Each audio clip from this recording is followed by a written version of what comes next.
Hello, everyone, and a warm welcome to the Conscious Eating Evolution series. I'm Karina, Conscious Eating Catalyst and Soul Relationship Guide, and have created this series to give you a more holistic overview around the transformative power of food, so you feel more enabled and empowered to make healthier and more mindful choices for yourself and this planet. And today we're going to dive into plant-based nutrition in the family dynamic with James and Dahlia Marin.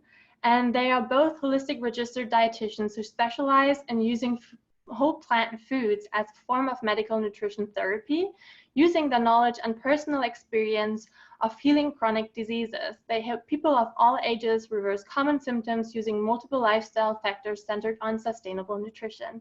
They both have been vegan for 8 years and have raised a fully vegan child who is now 4 years old and thriving. I'm super happy that you both are here today and join us on the Conscious Eating Evolution. Awesome. Thank you for having us. We're excited to be here. Yes. So I would love to hear a little bit about your story, like what brought you into living this healthy and really conscious, sustainable lifestyle. Yeah, I'll let Dahlia go first. Okay. So we've known each other for 10 years and we met in school as we were learning to be dietitians, and the curriculum that was taught to us just wasn't really addressing a whole plant foods at all. And at that time, James read the China study. And so he really was the one who brought and presented this information to me. And he was like, hey, this is really compelling evidence. I think we should look further into this.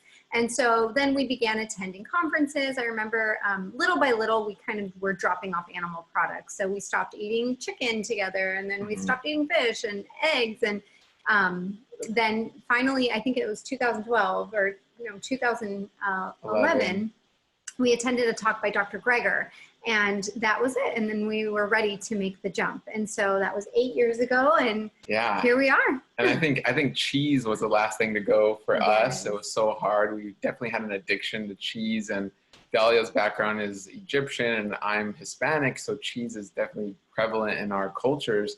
And that was really hard to give up. But that was a lot harder for James, a lot harder for me especially. But yeah, I mean, it was definitely, and this is one thing we emphasize, is it was a slow, progressive journey for us. And it was 2011 when we fully went vegan. But I mean, before then, it was like a 2-year journey to get there. So that's kind of how we started. We were definitely the oddballs in our undergrad, in our college, in our department. We were in a nutrition department, but people looked at us being kind of weird for being vegetarian. We were vegan. The healthy ones. We were like the extremely healthy ones in the health field of our whole, college. So it was definitely quite the experience. And we butted heads with some professors, but overall it was a wonderful experience. And I think we all learned, a lot of stuff from that.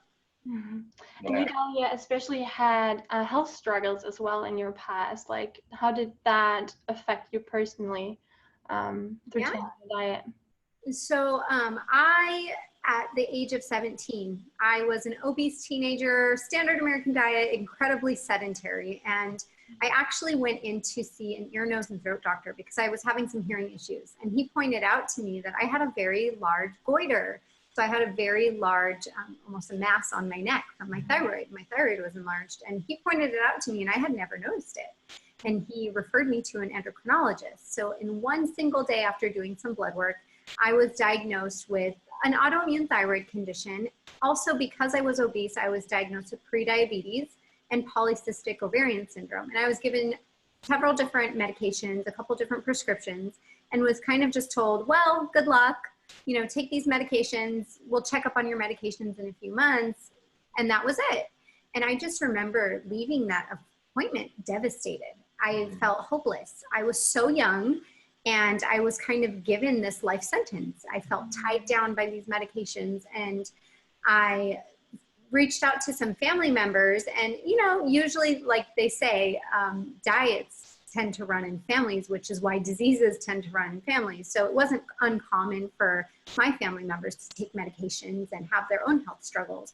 And so I was kind of just told, oh, it's fine. I take my medication. And I was looking at them like, no, that's not the life that I want to set up for myself. So that was my wake-up call. And from there, that's when I just started making slight changes in my own life.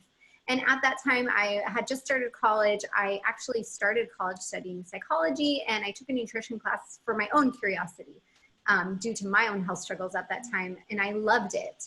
And from there, I knew that teaching others about the healing powers of nutrition was for me, and using food as medicine was going to be my destiny, because I was living it, feeling the benefits of it, and really sharing that with others even before I had that solid evidence base behind it. So I really wanted to get that knowledge, credibility, and really pair the science with experience to share with others. I love that. And so let's really go right into family, but before you actually can create a family, you have to go through pregnancy. And I would really love to talk about that. How are people able to get all the nutrients while on a plant-based diet? Because there's a lot of fear, I think, attached to it as well. And what foods do you need to incorporate more whenever you are plant-based and are pregnant? Yeah, I think first off the bat, it is starting at a young age, and it is, to dispel some of the myths where we think of like protein, we think of iron and calcium are some of the big three, especially for young women of childbearing ages, where again, we got to think of protein coming from plants, right? I mean, that's where all protein is made, first off, right? All of the amino acids are made from plants. Animals can synthesize amino acids from other amino acids, but it's plants that actually fix nitrogen using photosynthesis to actually make the amino acids. Animals don't do that. So this whole notion that you have to eat animals to get protein, or else, the young woman isn't going to be well nourished, or the pregnant mom's not going to have protein, so you can totally get that from plants, right? Again, and iron, right? You look at iron, some of the most iron-rich foods are going to be dark leafy greens, right? It's going to be legumes like lentils, peas, and beans. So they're going to have tons of iron for mom and future baby, right? And then calcium as well. We put these nutrients in a vacuum, right? We're looking at them in like a test tube going, ooh, well, calcium, you could take calcium and you should do it in a supplement, or calcium doesn't absorb in this mechanism or that mechanism. But when you look at it in a whole perspective and look at it in a food, you see, ooh, dark leafy greens, they have calcium, they have magnesium, they have vitamin E, they have all these other nutrients that help calcium work synergistically with your microbiome and help it absorb a lot better into the body.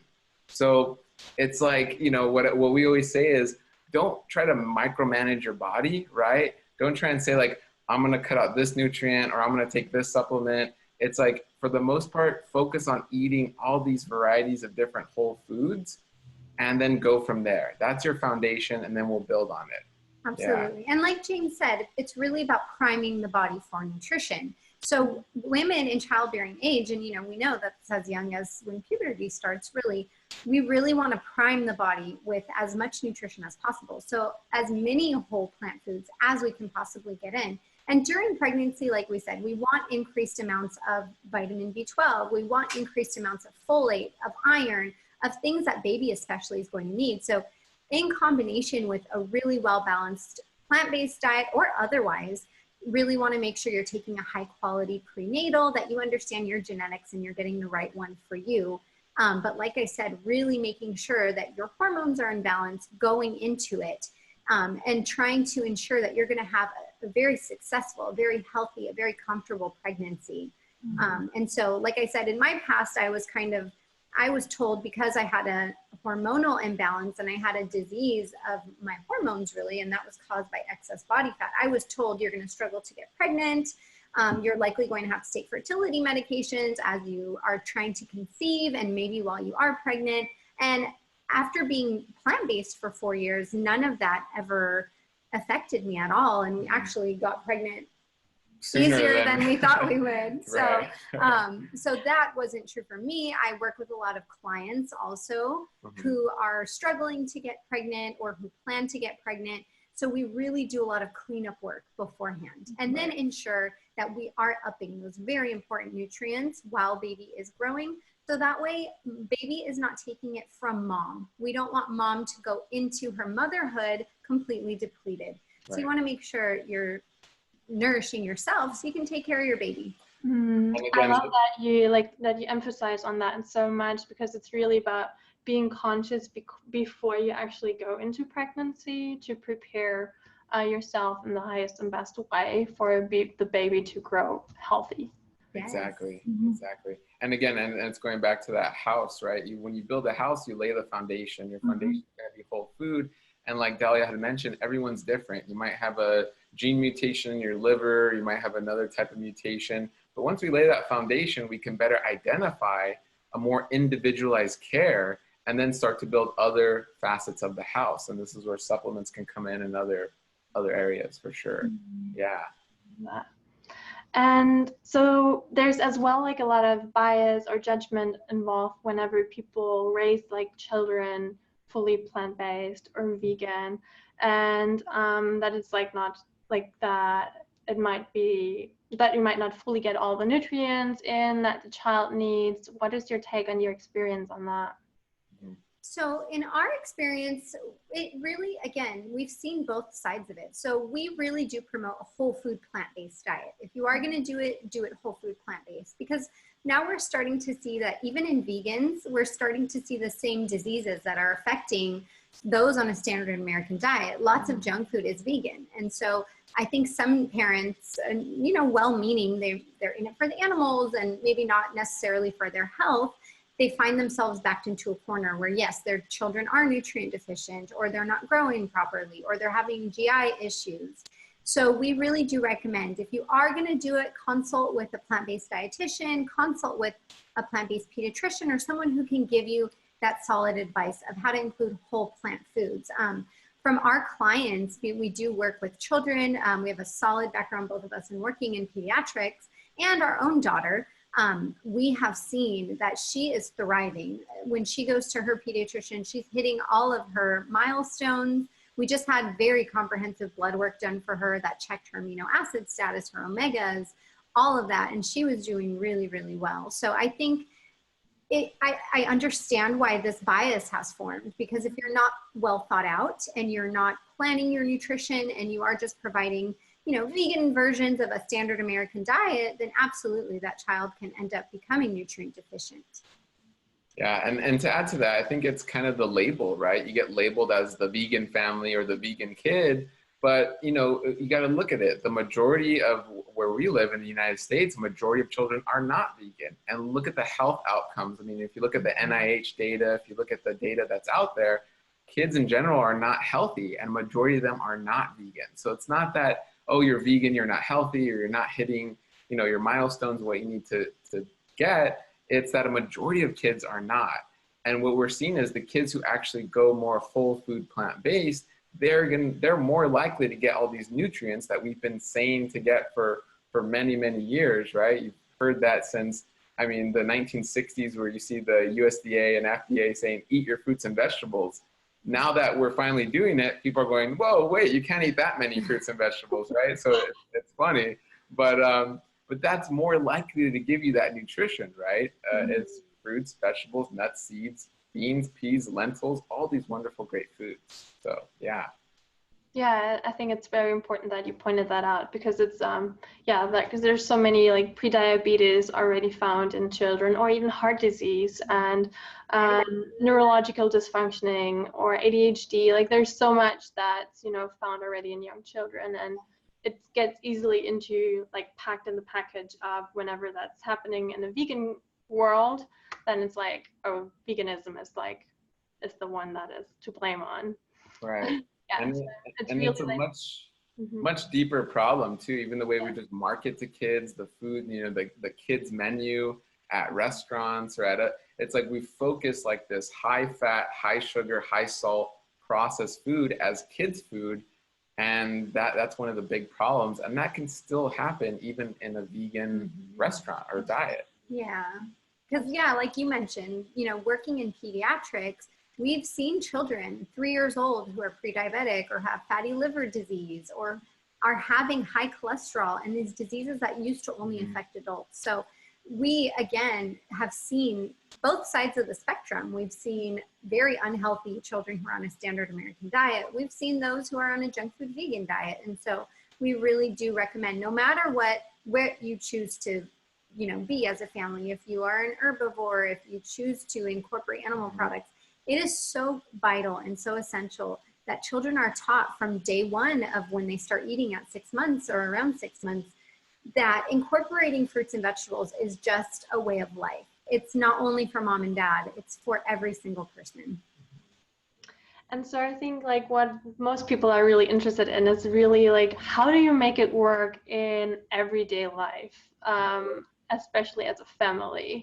When you're busy, both parents are working, how do you manage that to really keep up with a healthy lifestyle? It takes practice. And so, like we said, we've been plant-based for 8 years. We ate as healthy as we knew how to back then at that time. And so it's just being intentional about it, really keeping home a safe and healthy space. And that's one of my favorite things to tell my clients. Keep home a safe and healthy space. So that way you're not at the end of your long, tired day just saying, oh, we have chicken nuggets in the freezer, let me just make that. That's not there, but you're planning ahead. You're saying, oh, on my day off, I made beans and I made rice and I did cook up some veggies. Great. Or I know I bought carrots and I bought sugar snap peas. Let me serve those raw and then we'll have some of these cooked vegetables. So it's being intentional. It's being mindful about what you're bringing into your home and the messages that you're sending to your children about food.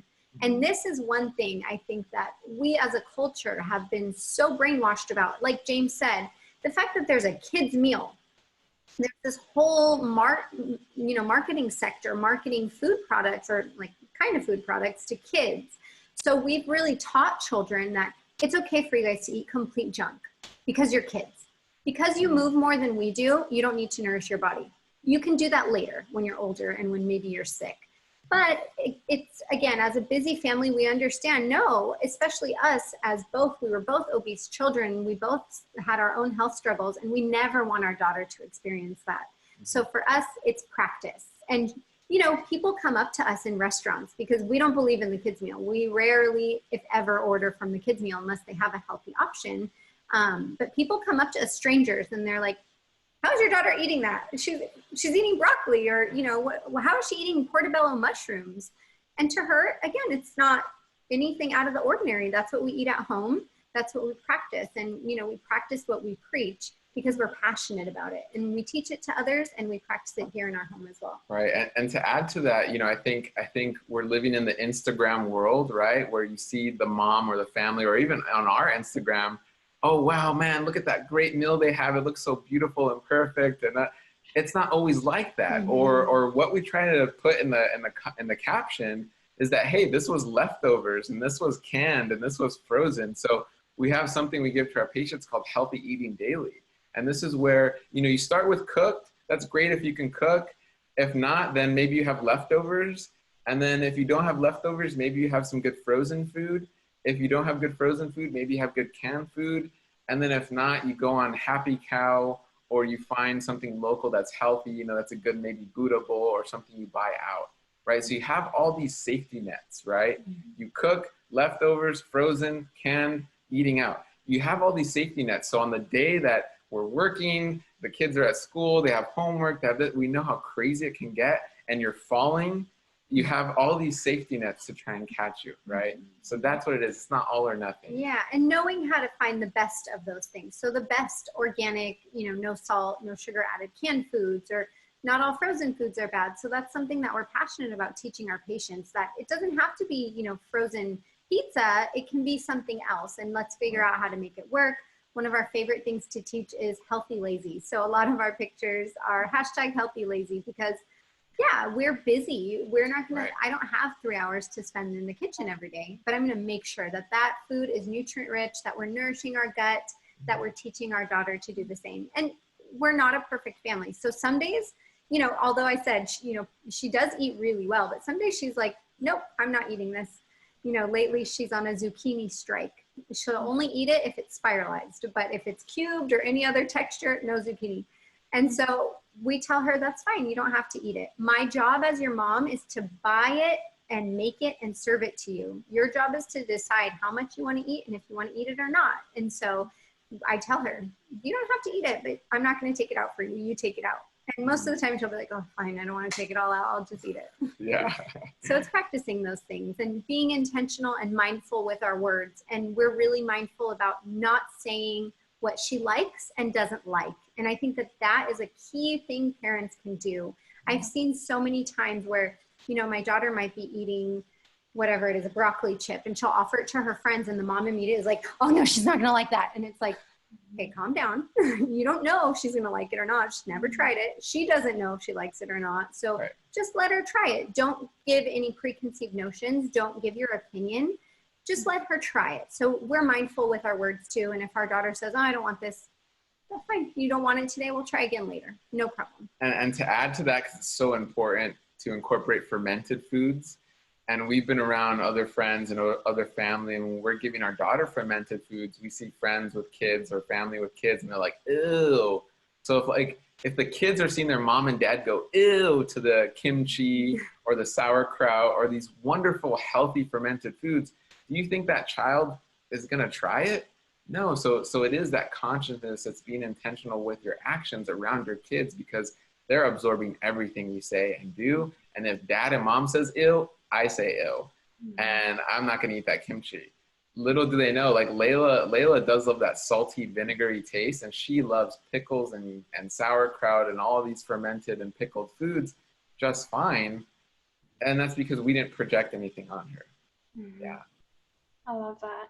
So you guys like started right from the beginning with that healthy lifestyle. How do you teach people that are parents and haven't had that before and are transitioning into a healthier lifestyle and have kids that are actually not wanting to eat that food? What advice do you have for them? My favorite thing to tell parents is don't give up. Just like you wouldn't give up on your child if they're struggling to read. You're not going to say, oh, it's fine, just listen to audiobooks the rest of your life. You're never going to learn how to read. Here. We would never do that. We're going to keep practicing with them. We're going to slowly teach them every single day how to read, right? And so eating healthy is the same. If they weren't doing it before, you can still teach them. You can still practice every single day. And the way that you practice the best is, like I said, the parents are buying that food. We're cooking that food. We're serving that food. We're eating that food because we're the examples. And like James said, we're not imparting our opinion about that food onto our children. Mm-hmm. And we have a technique. It's kind of like what goes in and then what goes out. And we always start with in, right? So before we're going to say, okay, mom and dad, take this out. This is bad. Don't eat this. We say what goes in, right? So maybe, and if it's overwhelming, then we say pick one meal of the day. What's the easiest meal for you? Breakfast? Okay. What are the kids eating for breakfast? And maybe the kids are eating an Eggo waffle with butter and a glass of milk, right? So depending, and this is where everyone's different, everyone we talk to is individualized. We say, what if you add some berries on top of that waffle? That's a win, right? Because you're adding more plant foods. Then what if you replace the waffle with a whole grain waffle plus the berries? Another win. You know what I mean? So it's really starting at these baby steps. Right, gradually, but over time you look back and go, whoa, I just climbed a whole mountain with these baby steps. And you know, that again, that's some parents. Other parents, like, I'm ready to just climb this mountain, and they go, I'll switch out the breakfast. It was Eggo waffles and milk. Now it's like oatmeal with all this chia seed and flaxseed. And sometimes that works. Sometimes the kids revolt. But especially with kids, we find that these baby steps really work well. And it is part, again, like Dahlia said, the parents are here to supply the healthy, nutritious food. It's up to the kids to eat it. So it's really kind of being strong as parents and say, here's what's for breakfast. You decide what to eat. But it's not to say if, oh, no, I don't want the whole grain or I don't want the berries. Go, okay, well, here's your Eggo. Yeah. That's your choice, right? You're not going to go pull out the Eggo or the chicken nuggets or, you know, hopefully not like a Pop-Tart or sugary cereal. Those are even a little bit worse. But you know, the kids will sense your lack of will, right? The kids are going to know if I say no enough times, mom's going to pull out the Fruity Pebbles or mom's going to pull out the Eggo waffle and I'll get what I want. So you really, as parents, got to stay strong and commit to these little changes, and your kids will eventually eat it because they're not going to starve themselves. And they're going to realize, oh, wow, this tastes good. And I was just kind of, you know, being a kid. That's it. So it's finding that balance of not being a short order cook, but also not forcing them to eat it. It's Right. incorporating healthy foods into the everyday meals and just allowing them that freedom, that empowering them to make that choice. No one's forcing you to take 2 more bites. No one's forcing you to try it, but there is not the alternative of the other unhealthy meal.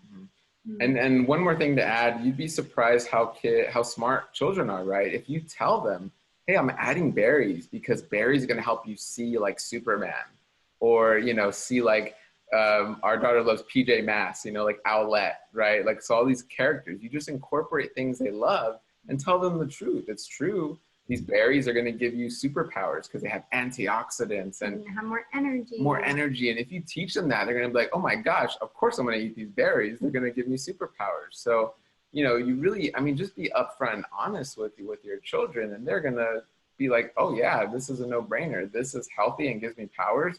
This food doesn't. Yeah. So you actually take the marketing from the junk food industry into the healthy. Exactly. Spin it in our Because own it way. works. I mean, it totally works. And it's the truth, right? I mean, you have artificial Fruity Pebbles that say they're whole grain, but then you have these wonderful real colors of raspberries and blueberries. So you just got to spin it, you know, turn it around on the marketing. Totally. I love that. And so why is it, from your perspective, so important that we in general become more conscious of our food choices? Yeah, I'll kind of start, you know, with that. We've been so unconscious, right? And it's unfortunate. You know, one thing I have to say is it's unfortunate with how conscious we have to be, right? Because it can be overwhelming. You know, you have pesticides and herbicides and rodenticides, and you have all this, you know, flame retardants, you have the drywall, you have the chemicals from the car, you know, all this to say we live in a very unnatural environment.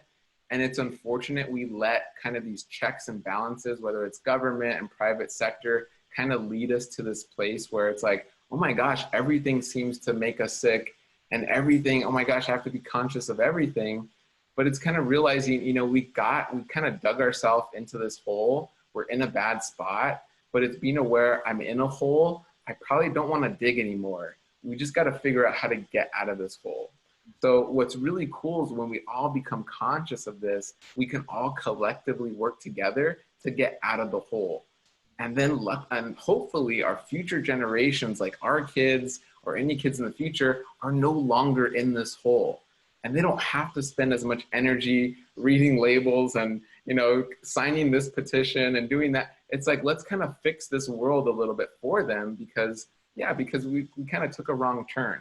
But it's up to us collectively to, you know, look at the map and take a better turn for the future. Yeah. And outside of specializing in pediatrics, our true specialty is gut health. So we actually specialize in gastroenterology. And we have seen countless adults, and now we're starting to see so many more children. We're being sought out. Parents, we see people from all over the country and all over the world, but even locally bringing their children to us, and their children have severe gastrointestinal issues. Or these adults that we see, some of them come to us, they're in their 60s, their 70s, and they tell us, oh yeah, I've had GI issues since I was a child. And so it's so important to teach families these just basic skills to implement to prevent a lifelong suffering from their children, because having GI issues is one of the most common reasons that people go to the emergency room. I think 67% of ER visits every single year are due to GI issues. Or it is also one of the main reasons why people go see their primary doctor. And so April was IBS Awareness Month. And we know IBS is kind of just irritable bowel syndrome. It can be a catch-all phrase for so many GI issues. But so many people suffer, and a lot of them unnecessarily. Most of it's diet and, like James was saying, environment. And so we are passionate about teaching parents that, hey, you can prime your kid to have a really wonderful, beautiful, healthy gut, so they never have to experience not only the health issues that everyone's heard of, you know, diabetes, high blood pressure, high cholesterol, but also GI issues. Yeah. Oh, yeah. And like, what would you say could people do besides just choosing like more plant-based foods that, especially around the kitchen, and the food choices, what could they do to create a lower environmental impact as well? Yeah, so I mean that's great. So again, so if you look on the credentials of my name, it's EN, so environmental nutritionist. So I love the environment because again, one thing we always say, and again, specializing more in gut health, and that's why we love the environment, is because without a healthy environment, you can't have a healthy body, right? There's no way you can exercise all you want, eat a whole food plant-based diet, but if there's pesticides and you're living next to a toxic waste site or whatever's going on the outside, it's going to affect you. It's going to hurt you. And in reality, our body is meant to be connected to nature, right? If you look at the way our gut is worked out, the physiology, it's not that we're going to be kind of blocking the outside world. It's we're incorporating the outside world. We're not meant to be sterile. We're not meant to be sterile. We're not meant to be away from the outside world. So we're meant to be in the outside world. So in that case, you got to start with the surrounding you're in the most, right? And that's usually the home. But, we put a big focus on food, but I'd say next is water. What water are you drinking? We definitely recommend a reverse osmosis water system. And then you can add in whether it's lemon or you're going to soak in some cucumber or cherries, whatever seasonal, and you remineralize the water with all these wonderful fruit essences. And you have a delicious, really clean water because it's taking out all the heavy metals, all of the pharmaceuticals, all the things we don't really think that are in the water supply. And because I think a lot of us think, oh yeah, the municipal water supply, they clean it, they filter it, but really they don't. They're not testing for hundreds and hundreds of chemicals that are in the tap water that a lot of people don't think about. So I'd say water is the next step, definitely. And I think something else that's important is getting outside with your kids, not Right. just for them to be physically active, but again, we're not meant to be sterile. You want to expose them to microbes that are in your natural environment. And so taking them to the park, letting them walk outside barefoot. We know now there's more and more science backing the concept of grounding and really absorbing those positive ions from the earth. Going to the beach, again, exposing your gut microbiome in your body to these different microbes that are in different types of natural settings. Go on a hike, go to the park, go expose yourself to just different facets of nature. Because again, we're not meant to be in these very clean, little cookie cutter homes. We're meant Lysol to be... and bleach and, the Febreze air spray. And we're not meant to be in that. And, there's a study that said, for every inhale, we inhale 10 fungal spores. And that may make you freak out, but little do you know, we have a bunch of fungus in our lung that's actually healthy, just natural flora. And it's really having the right balance that protects you. And so you're going to get that right balance by being in nature, by being conscious of what's in your home. And, an added layer I have to touch on is when you do go outside in the home, whether it's your front yard, backyard, or local park, you have to ask, has it been sprayed with pesticides? Because that is huge. If you have children and if you have pets, the one thing you're going to notice is they are very close to the ground. They like to be in the dirt and touch things. And so if they're spraying rodeo or Roundup or 2,4-D, all these extremely carcinogenic and endocrine disrupting chemicals, you're going to run into trouble. So there is a wonderful movement. There's Kiss the Ground. There's non-toxic neighborhoods. There's Beyond Pesticides. If you're a mom or dad and you're worried about this, definitely connect with those organizations and really make sure that you have a non-toxic community or a non-toxic neighborhood where you feel comfortable letting your kids go barefoot and letting your dog go out and sniff and play with the kids and feel comfortable knowing they're getting everything healthy and nothing they shouldn't be getting. And that's just going to prime their gut. So that way, all that great healthy food that you are putting in is absorbed really well, incorporated into their body really well.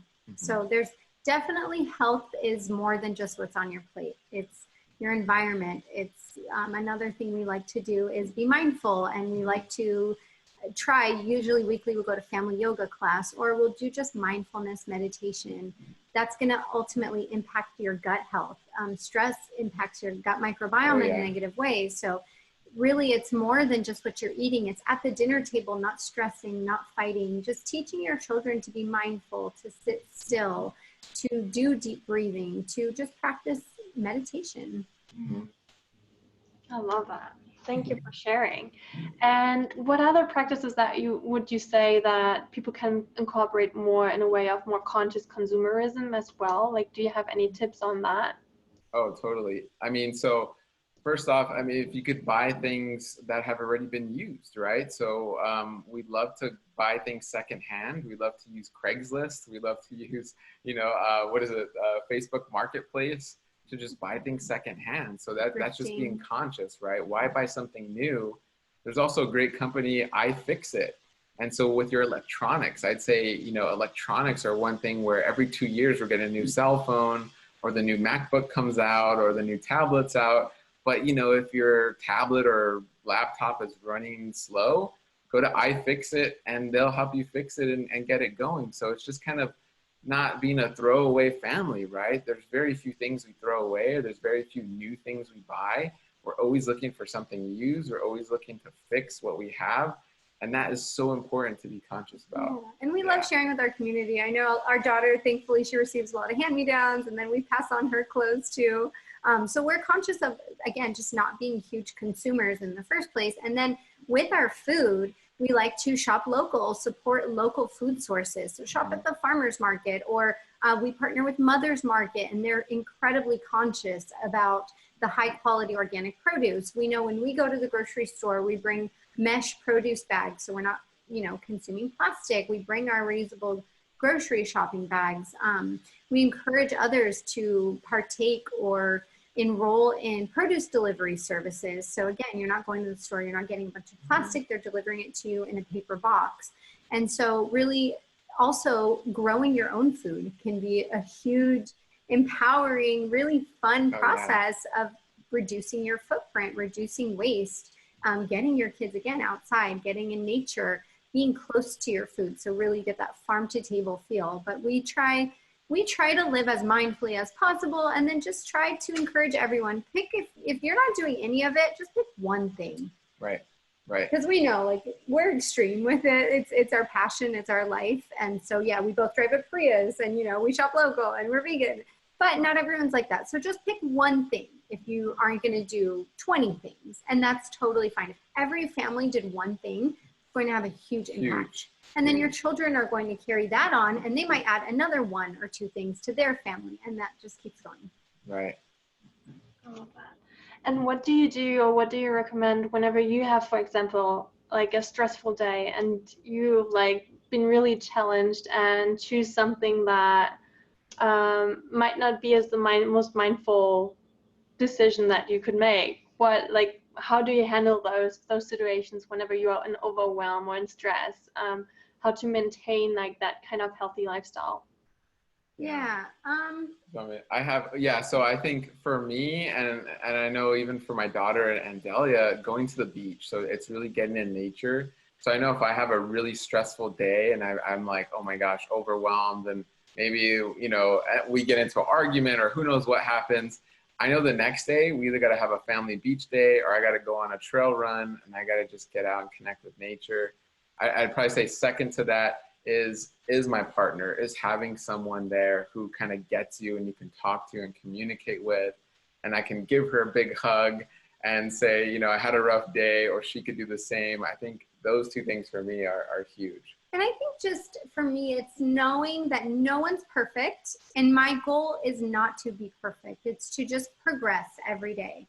So I may have days where I'm not the perfect eco-conscious, zero waste person, but I try to be living all the other days of my life, or as many days of my life, as intentionally as possible. And I think that that's what is most important, your intentions. If you're just going to say, oh, I don't care, I'm not even going to try, then that's a different story. But if you're really trying, and then, you have a stressful, busy day where you had to, get prepackaged food and you used a lot of plastic or whatever it was, then give yourself some grace and tell yourself and teach your kids, not every day is perfect, but you know what?